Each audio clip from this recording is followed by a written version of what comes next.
Welcome to The Real Build. This is Jamila, your host, and I have been in the construction world for over a decade now, buying real estate, building real estate, developing real estate, and I'm super lucky today to have one of my colleagues and business partners, Andre, with great A&A Properties. Thank Hello. you, Andre, for coming. Thanks for having me. What fantastic. Now, you were with me last week. Yes. And we were talking all about the history of interest rates and all that fun stuff just to wrap our heads around why we think about interest rates, why they're so important right now.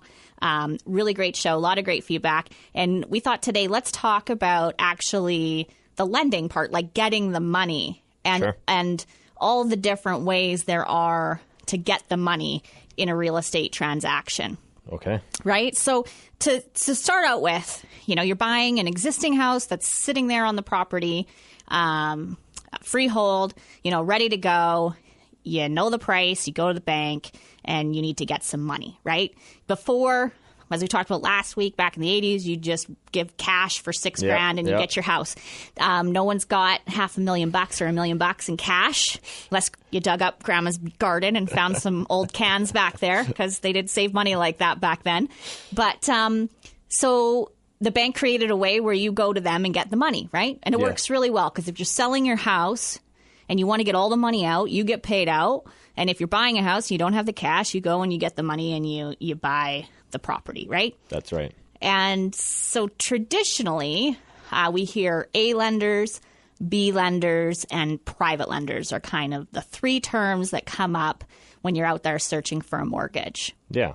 So A lenders would be kind of your big five banks, Scotiabank, HSBC, TD, RBC, all of those big names that you recognize. Those would be your A lenders. So those are your kind of most risk-adverse banks that give you, I would say, the least flexible terms, unless you have relationships and yada yada. But yeah, like they're big corporations, right? Like they're the Hudson Bay Company. If your friend owns it, you're not going to get a deal because there's just too much red tape going down the line. They have very specific rules and guidelines to who qualifies, and different versions of who qualifies gets different things, and you slot them in, and if it works, great. Yep. And if it doesn't work, well, then you got to go down the line. Keep going. Yeah. So then it comes to B lenders. So B lenders would be kind of your credit unions, Valley First, First West Credit, mortgage companies. So those are specific companies that just do mortgages. Investors groups. Yeah. Yeah, like a lot of different brands that you'd probably recognize the name that does mortgages that you may not know does mortgages. Yeah. That are typically accessed through a mortgage broker. Yep. Because they've built relationships with these different places, and they can lend even at the same rates as the big banks. Sometimes they can be a bit competitive and get you a better rate with them. That's right. And that's why people say to work with a mortgage broker, because they just have access to more product. Yeah, and more flexibility, more options usually. Yeah. And so then, so A lender doesn't work. B lender, I'm not getting through. Yeah. What's the next option? So then you go over to the private side. And so you have private lenders, which, private lending can mean, just you can do a deal with your neighbor, for example, or you can do a deal with an investment group who kind of knows the product that they're taking on. It kind of varies. There's not a set in stone thing like, hey, this is a private lender. There's different groups that can do that. Yeah. And so there's companies of private lenders that basically represent a lot of different people's investment. They've all put their chunk of money into the pie, and then this company lends that money out on different terms, usually shorter terms. They usually want to get in and out, so you get back to the bank, back to traditional, right? Yeah. But a really good bridge product. Exactly. And usually their rates are going to be a little bit higher, but they give you the flexibility. So where a big bank, you couldn't get qualified because of the qualification rules, a private lender might look at things differently. And so they can try to make a deal with you to make the lending possible. Yeah. Gurinder, you recently have come across a piece of property through inheritance, correct? That is true, yes. And so it was you were sprung on getting a mortgage. Oh yeah, absolutely. And it was a little bit of a challenge at first too. That was the thing. So Yeah. You have such a short time frame to get everything done. So I first went to my bank, got nowhere. So that took a good week of no response. Mm-hmm. Then I eventually got to a mortgage broker, and she worked with all the different companies out there, and eventually I got something through a private lender.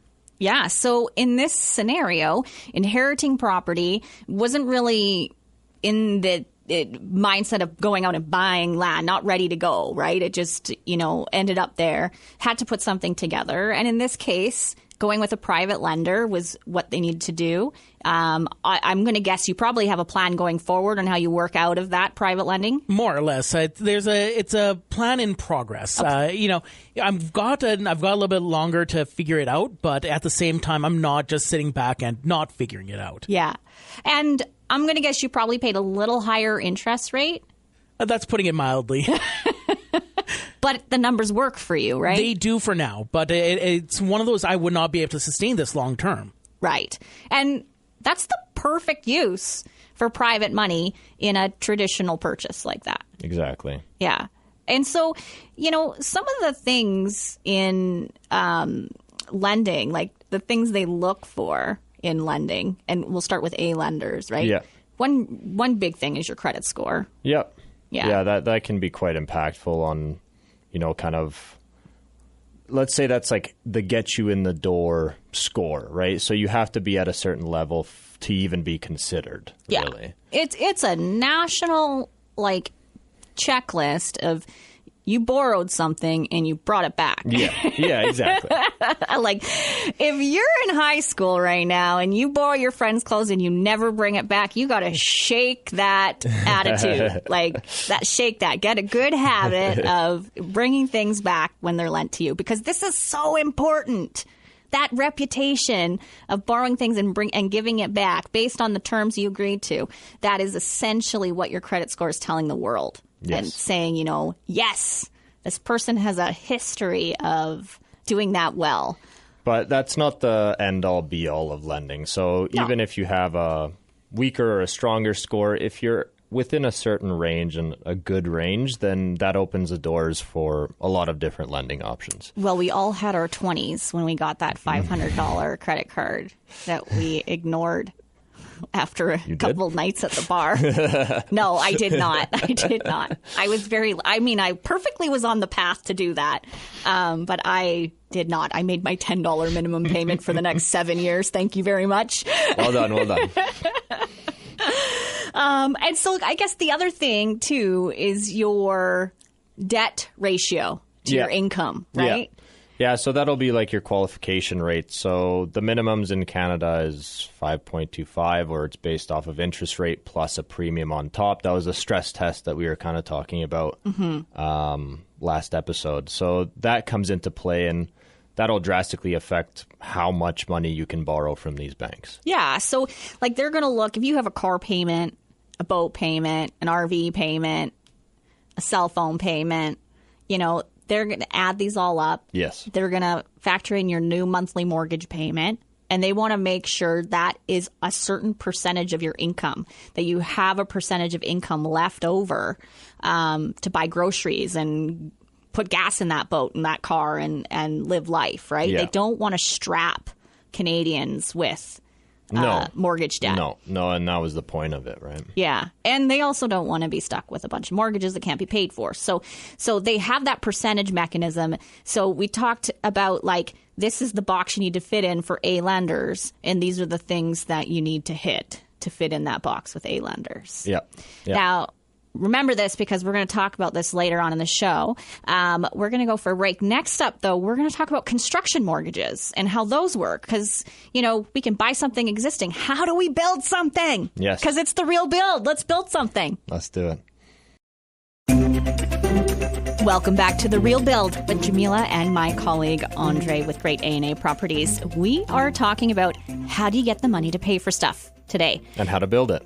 And how to build it, yeah. We first we're talking about earlier just traditional lending, A lenders, B lenders, private lenders, who uses them, why we use them, and why you want to move down the line.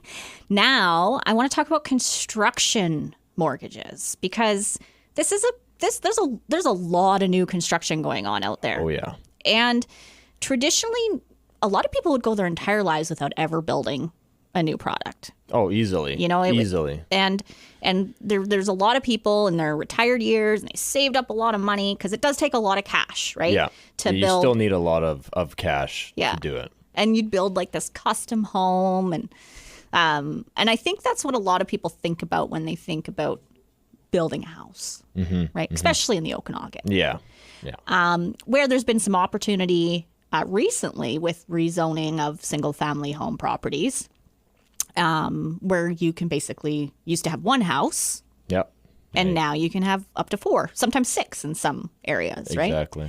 So let's talk about construction mortgages and lending for construction projects, and how that works.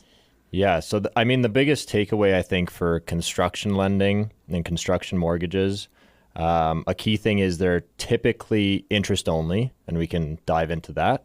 And they're a lot more case-by-case basis. So that's where a relationship with a mortgage broker or a relationship with a financial institution will really pay off, because you kind of have to pitch your idea, pitch your build, pitch your product or whatever you're creating to these financial institutions in order to get that construction loan. It's not, hey, I'm walking in and, out the door I go with a mortgage. It's not typically like that. Yeah. So to break it down and simplify it, traditionally, and how I always looked at it, especially building new construction homes for the last 10 years, I would tell people, a third cash, 2/3 usually gets lent out from the bank. Yeah. And previously, it actually worked out like the lot was a third of the price of the whole project, right? Yeah. So you buy the lot in cash, you go to the bank with your plans from your builder, they do an appraisal, determine that it's worth what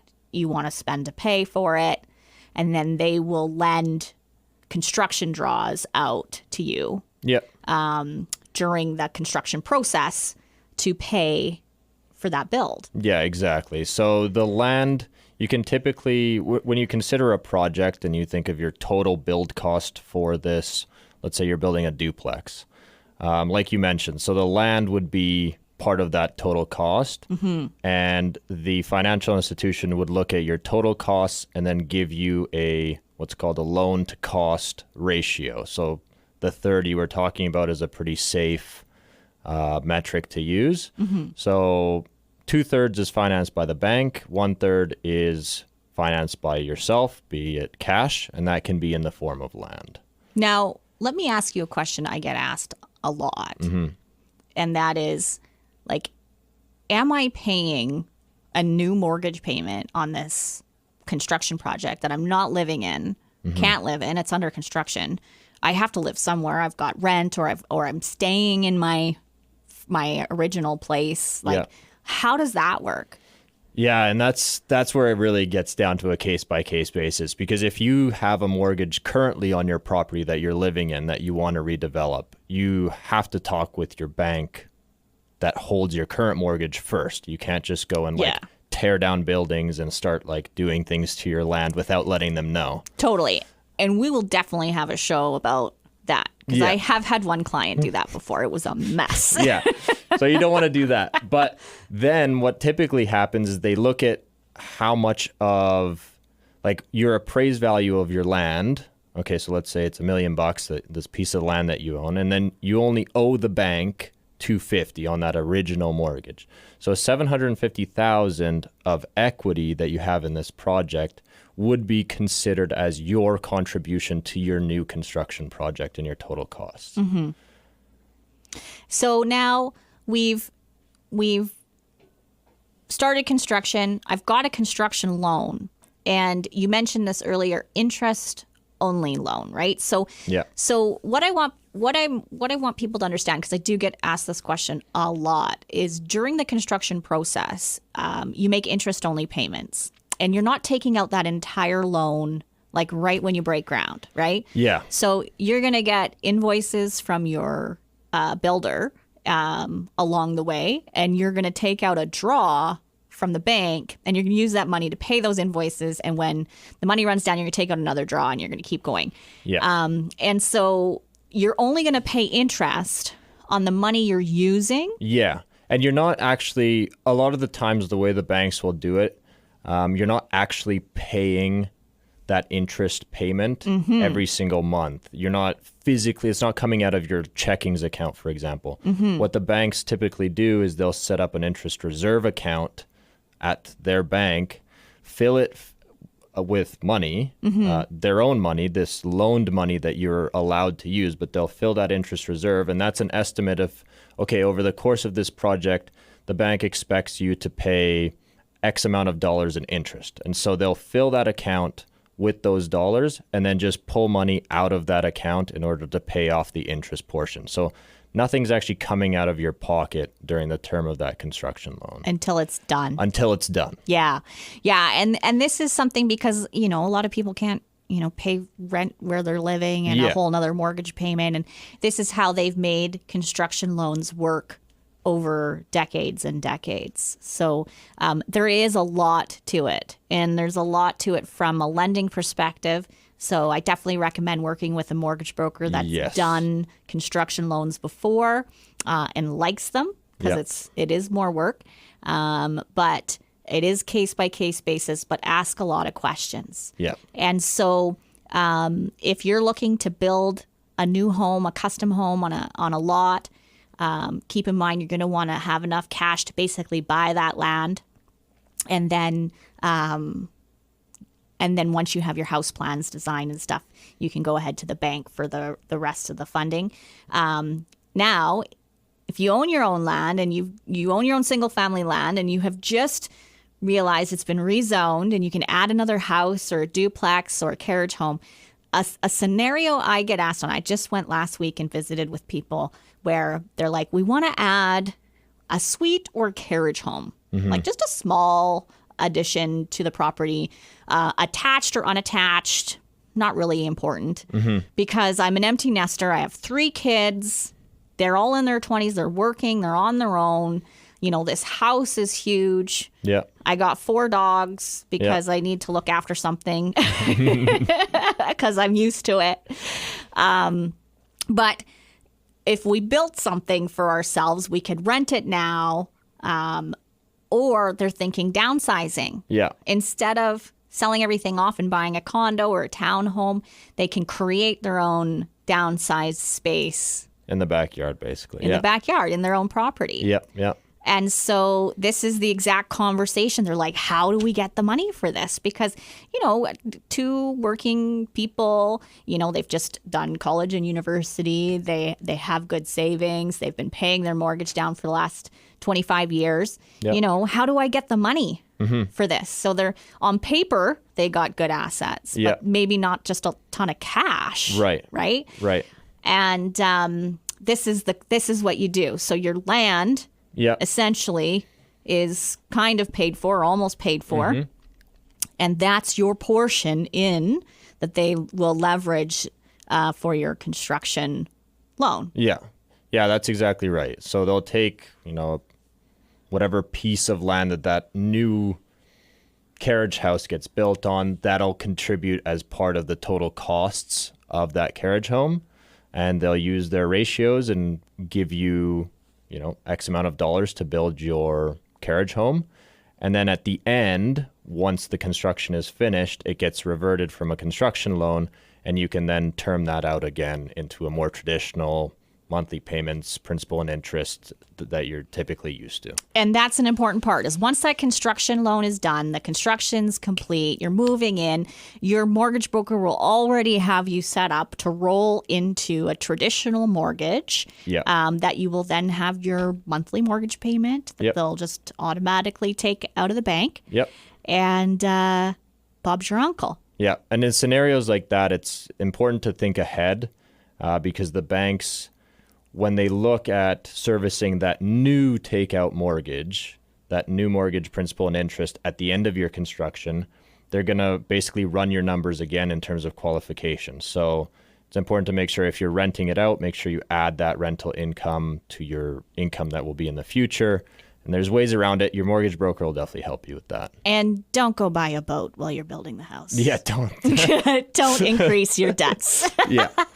So up next, we are talking about how do you get the money to pay for all this stuff. We've talked about traditional lending. We've talked about construction mortgages. Next up, we're going to talk about some alternative lending methods. Outside of that, we're going to get real crazy. So stay with us. Welcome back to The Real Build. My name's Jamila. I'm your host. We are talking about how do you pay for that? How do you pay for construction? How do you pay for buying a house? Where does all this money come from? I have my colleague, my dear friend and business partner, Andre with Great A&A Properties here with me again this week. Hello. Sucked him in for a second time. Thank you. This is great. So this is the fun stuff. I'm looking forward to this segment because we're talking about alternative lending solutions. And right now, it's a total buyer's market. Oh, yes. And sellers are sitting there with homes and product ready to go. And we're all trying to feast on the same small pool of buyers. And so it's the time to be attractive. And it's the time to get creative.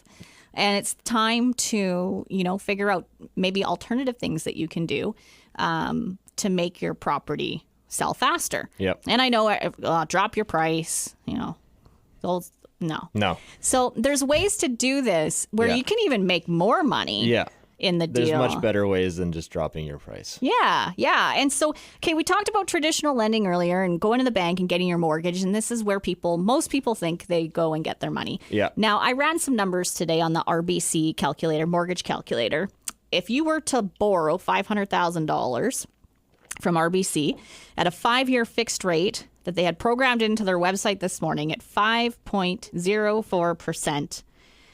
The interest that you pay in the 5 years, just interest, is $117,000, 984. Sorry, I said that really poorly. 117,984.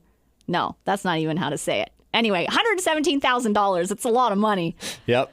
To the bank, and that's it, just for letting you use their money to pay the last guy, right? Exactly. Yeah. And so now there's different terms out there that you're probably familiar with, but it might feel weird. Like there's a term called rent to own. Yep. Where you can create a strategy with your tenant, with your renter, to get them to a place where they can get approved for a mortgage. But in the meantime, you've made a deal to sell the house to them and it's kind of locked in under some different terms. Sure. Yeah. And we're going to definitely talk to you more about that because your dad did a lot of this. Yeah. That's how we started basically in real estate here. Yeah. Yeah. And then there's vendor takeback. Okay. Yeah.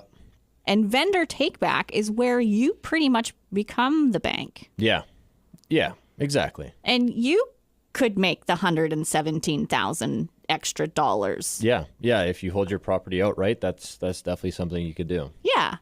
So let's that one's the fun one to talk about. So we'll slow down. We'll go back to rent to own. Rent to own. Okay. So tell me about rent to own contracts and what that looks like. Sure. So rent to own in a gist is you have a potential buyer who wants to buy the home but can't qualify with a traditional bank or financial institution, but they want to get into the house as soon as possible. So the concept behind rent to own is that buyer would pay you a down payment at the start of this contract. Let's say it's $10,000, could be 15, could be more, could be less. But they essentially give you a down payment. You write up a contract with that buyer that states that they're going to rent from you that property for the next 2 years, 3 years. And at the end of that timeline, there is a predetermined price that both of you agree on that buyer will purchase from you at that time. And so what this allows the buyer to do is that they can come into the home, they're paying you a monthly rent. A portion of that rent is going towards their purchase price at the end of the contract. And then after the 2 or 3 years have elapsed, they then purchase the property from you, assuming that they're in a better financial situation, assuming that they can then qualify with a bank. And then you essentially sell them the house at that time 3 years later mark. At the original agreed upon price. At the original agreed upon price. Yeah. So it's good for the buyer in the sense that they know that in 3 years they're going to be paying the price that they agreed to today. It's good for the seller because the seller gets a monthly rental payment from that potential buyer and a down payment. So it's a pretty serious deal that's going on here. Typically, nobody's walking away from these rent-to-own contracts. And so it creates security for the buyer and a sense of, I know that I will sell this property in 3 years. And it also gives the buyer a chance to move into the property. Yeah. And it gives the buyer like a chance to get into the market in that day's pricing. Yeah. What's holding them back might be the down payment amount. Right. And so they've got a bit of money to put in up front. They're serious. And then they're kind of forced savings every month because of the rent price. And it's typically a higher rent price. You're going to pay Typically above average rent price. Yeah, but a portion of that rent goes to your purchase price. So if you pay $1,000 a month extra. $1,000 a month extra after 3 years, $36,000 will be deducted from your purchase price. Plus your $10,000 deposit Plus that you your made, you have a deposit. $46,000 down payment. Exactly. So it helps people save for that purchase. The banks typically like it at that, after 3 years when you go and get financed to purchase the property, they see that you have all of these savings. All of those amounts that you've contributed over the time have decreased that purchase price essentially. Yeah. Yeah. And so if I'm a seller and I, need to move a property and I don't need all of the cash out of it right off the top. Right. This is a good option. It is. I think it's a better option for the rent to own person. For the buyer. The buyer. Yeah. Yes. Yeah. Yeah. It's very helpful for them to get them into the market. Especially because typically we see some sort of appreciation in the real estate market every single year. So this buyer signing a contract for 3 years with a predetermined purchase price, they can see some appreciation, far beyond the price that they signed up for with the seller at the original date. Yeah. And so there's an opportunity there for them to make some extra equity in the market as well. Yeah. And I mean, now you've got a property that instead of a tenant in there, because maybe you couldn't sell it and now you need to tenant it to get some cash flow. This tenant is a future owner. They're going to look after the property in a different Much better. way. Yeah. Yeah. And now, biggest fear, right? Well, what happens if they can't get a mortgage in 3 years or 4 years or 5 years or whatever the term of the contract is? In that case, the contract becomes null and void. Typically, they do lose the deposit they put in and the rent payments that were made. But again, they don't have to purchase a home if they can't, right? So it gives them flexibility, but it's never going to be a no consequence event. Yeah. So people who own homes that think of these alternative lending scenarios, what can stop them is the fear of like, what happens? Like, what happens if they can't do this? Well, the thing is, banks are very rich and they know how to protect themselves. Yeah. And they loan a lot of mortgages. And it's a very simple consequence at the end. Bank gets the house, right? And so do you want to vet these people? Do you want to do a credit check on these people? Absolutely. Do you want to know what their plan is over the next 3 years, why they can't get something traditionally right now, and factor all of this into your decision making in signing a rent-to-own deal? 100%. Yeah. Yeah, you definitely want to create a plan for that potential buyer to be able to buy. So if they don't have the mindset that they want to buy at the end of 3 years or making steps and plans towards being able to do that, then it's probably not a good deal. Right. And now your dad did a few of these. Yeah. And what was the success rate? What would It you was say? pretty high. I think only out of the probably 10 he did, only a couple of them walked away from the deposits. And neither situation was a negative situation for your dad. No. And even the people that walked away, they knew very well why they were walking away and why they had to. And it was never really any conflict. It just didn't work out. Well, I can't believe it. We just spent this entire segment talking about rent to own, and I thought this was going to take like 30 seconds. Okay. We'll have to come back. Well, we are going to come back next, and we're going to talk about the fun alternative lending, which is vendor take back, which is where as the seller, you become the bank, you make a ton of money. Yep. And as the buyer, you get a lot of benefits as well. It's real win-win situation. So stay tuned. We're going to talk about vendor take back mortgages, how this stuff all gets paid for. See you soon. Welcome back to The Real Build. I am Jamila, your host. We are talking about money. How do we buy real estate? How do we pay for stuff to be constructed? How do we buy that house? What are our options out there? We talked today all about traditional lending from the banks that we know. We talked about private lenders. We talked about how to set up a construction mortgage and how to rebuild your own property. We talked about rent-to-own options because it is a buyer's market right now. So as a seller, you might want to have unique ways to sell your property, because it's all about money, right? That's stopping people. So let's make attractive ways with money to get them to buy your property if you need to sell it in this climate. We talked about rent to own.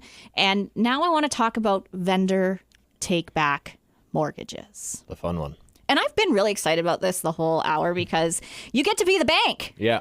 Right? Yeah, essentially. So that mortgage for $500,000 that I butchered saying the amount earlier today, but basically the bank earns over 5 years $117,000. You could have an opportunity to be the bank and earn that extra money.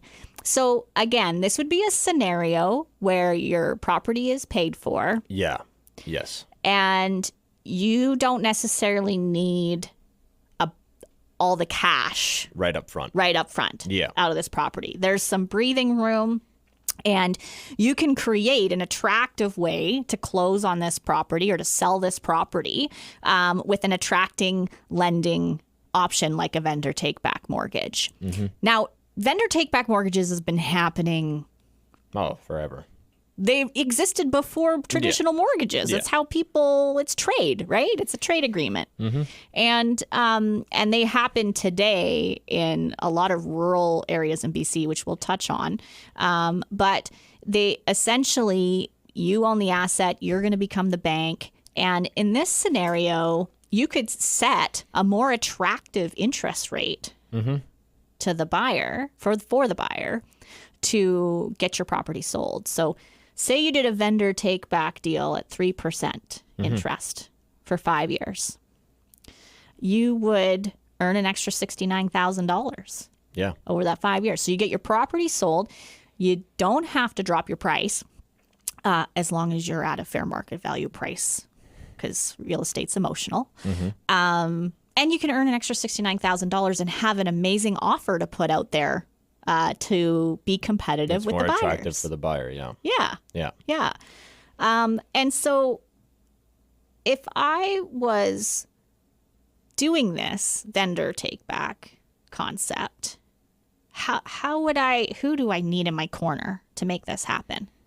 The only thing you really need in your corner is just a lawyer to draft up a contract and to register that contract on title. Yeah.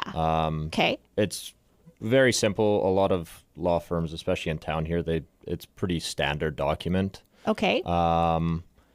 Sometimes it's good to work with a mortgage broker to qualify the person, the buyer, just like a bank. Now, it doesn't mean you have to follow the same restrictions and regulations as the banks do, but it is good to kind of do that check on who you're essentially loaning this money to. Yes.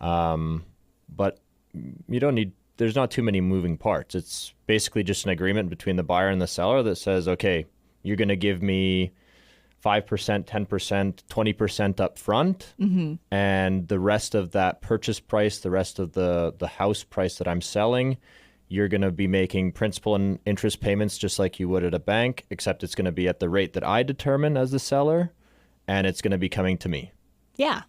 And after 5 years, 3 years, whatever term you want to work out with that buyer, they would be responsible for paying you back the full amount.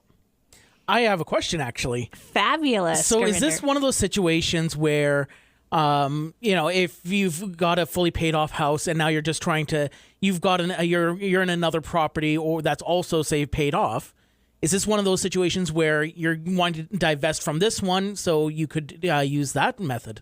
Yeah. So, but here's an example. If you're in a position like that where you have multiple properties, or maybe you come in, and this happens a lot. Now you've moved to the Okanagan. You bought your retirement house in the Okanagan. It was your vacation home. Now you've moved to the Okanagan, and you've got this house in Calgary or Edmonton or Vancouver, and things might not be moving as quickly, or maybe you want to maybe you just want monthly cash flow. Yep. Maybe you don't want to take all that payment and capital gains and tax man money from selling the house outright, right? Maybe you just want some monthly cash flow out of this property, and you're done being a tenant. You're done being, or not a tenant, landlord. Yep. Right? You don't want to be a landlord. You don't, but you've got this asset. And some people will open up reverse mortgages and open up lines of credit and then tenant them out. Love that too, right? Yep. Utilizing debt, which is not taxable, put it in your pocket, big chunks of money. But this is a great alternative. You put a buyer in the home, owns the home. They're going to look after that home. You are not going back there to fix a fridge, to, deal with a leaky roof. Like, the title's transferred. Transferred. At the time that you start the VTB, that it's no longer your name on that property. It is their name. Yeah. And you are getting your purchase price plus interest. Yep. Paid to you. Mm-hmm. And you can make this attractive for the buyer by offering a lower interest rate. Right. So typically what we've seen is that these VTB deals are usually at a higher rate than what a bank is offering. Yes. Typically. But now, given that we're in this buyer's market and you want to be more attractive when you're selling your home, you can offer a lower interest rate than the banks if that satisfies what you're looking for. But you can offer a lower interest rate, and therefore the people that come in and buy your home are actually paying lower monthly payments than they would to a bank. Mm-hmm. And you're making more money. And so you got to sell the property. And you got to sell the property. Yeah. Yeah, so everybody really wins in that scenario. Yeah, and I mean, if it was a seller's market, you could charge more than the bank's current interest rates because houses are flying, and you can make your high price and you can make all of the interest on top of it. Exactly. But it really works for people who have properties that are paid out and don't need that big chunk of money to move on to the next property or whatever that is going to be. Yeah. Now, for a buyer, this really works out because getting money is tight right now. Like, it's a tough juggling act, right? Mm-hmm. Living expenses that we've convinced ourselves that we need to have are higher than they've been before, right? Like, and when you're coming out of high school and you're going into college or university and you're not thinking that I need to buy a house, I need to start that house journey, because that's not really top of mind with people anymore. I could be wrong. Like, call in and tell me. But I feel like that the generation right now is not prioritized the house purchase. Yeah, definitely not like ours. And then they buy a car and they have how much is an iPhone 15? What number are we on right now? In their pocket. And we have decided, $8 for coffee at Starbucks is totally normal every morning and afternoon. Like we've normalized this very extravagant lifestyle.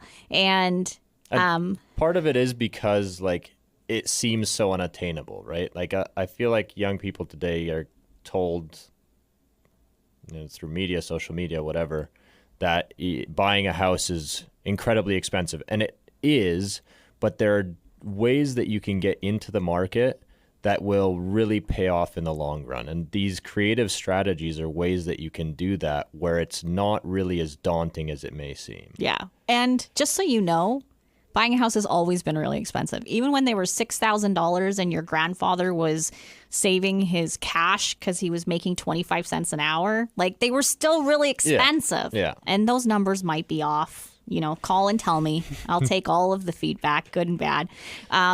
But it's so many people I've talked to have looked at real estate in the moment and been like, oh, it's just so expensive. And then they look back and be like, oh, I could have bought all this stuff, but they didn't, or they did. And I have noticed a trend in significant wealth differences in those people, depending on that specific scenario. Yeah, exactly. So we're going to wrap it up today. Vendor takebacks, rent-to-owns, traditional lending, construction mortgages. It's all very complicated. Get yourself a mortgage broker. There's a way to figure stuff out. And sometimes it might even be talking to a couple of different mortgage brokers, depending on your scenario, because it's complicated. Yep. But anyway, tune in next week. We'll try to make this stuff more simple for you. Call or write in. Tell us what topics you want to hear about. But we'll see you next Tuesday.